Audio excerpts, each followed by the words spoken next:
Yes, hey, Robert Jenkins there. I've been asked to set the record straight on my nephew Carl. Boy, that they done that movie about Slingblade. I'm on his mama's side of the family. I'm his uncle, and I had spent a lot of time with the boy, especially when he was really young. I just like to set the record straight. That dang fool she married, played by Robert Duvall in the movie, he really was like that. That pretty much kept that one straight. And everything about the boy that was slow and retarded he got from his daddy, I can tell you that right now. That's where that come from. The good heart that you saw in that movie come from his mama's side of the family. Mainly from his mama, ironically. I know he killed her and whatnot, but you heard the situation surrounding that in the movie. And I tried to have a good influence on the boy. Unfortunately, a few times I was able to get with him, get through his daddy's dang fool actions and everything he was doing. It seems like everything I tried to do with him backfired.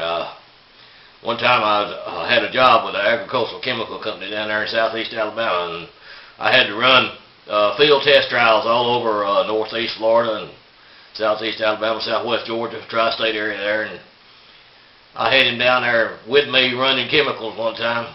That didn't do no good, I'm sure, as well as myself, but I got down through there and there's a dang turkey buzzard in the middle of the road, chomping down on some roadkill, dead possum or something or t'other, and we got down through there, and you know, about in the country like that, them turkey buzzards will fly up right at the last minute. You don't think nothing about slowing down for them.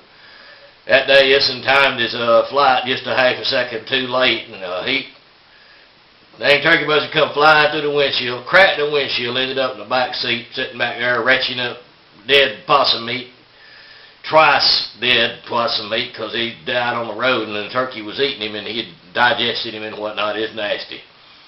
He's back there throwing that up, just flopping around. I had to spin the truck out like to kill both of us, and what had happened was I stopped the truck, and I reached back there, and we had one of them trucks that had a back seat in it, and I had to reach back there and jerk that dang half-dead flopping around turkey buzzard, throwing up dead possum meat, and watched him die on the side of the road. Now Carl, he loved animals, and he had a hard time with that. Now I'll be honest with you, he never was quite the same after that.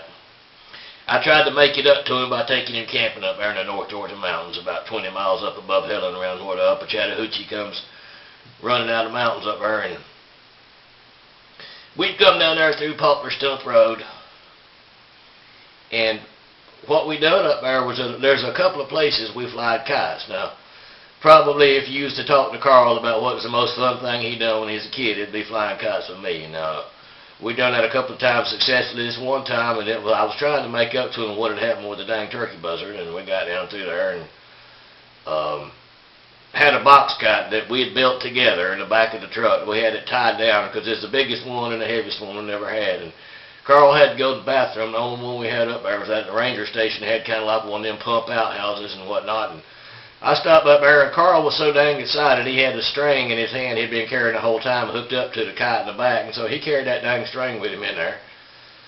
And I was checking on the kite. I had untied it just to make a few adjustments on it so that it wasn't tied down when it was in the bathroom. I didn't think nothing about him having a string, but more like a rope because of the weight of that thing. And I'd be dang if when he wasn't in there, if it didn't a gust of wind, he got it tied around his hand something or another. A gust of wind come up there and just tangled it around his dang legs and took that kite slap up above the trees. I didn't think nothing about it. I was just concerned about the kite at the time, to be honest with you. And I'd be dang if that wind, that dang kite and string was so strong, it pulled that outhouse up off the foundations. And I thought Carl would just let go of it. It got tangled around his legs and lifted him and the dang bathroom outhouse up off the ground.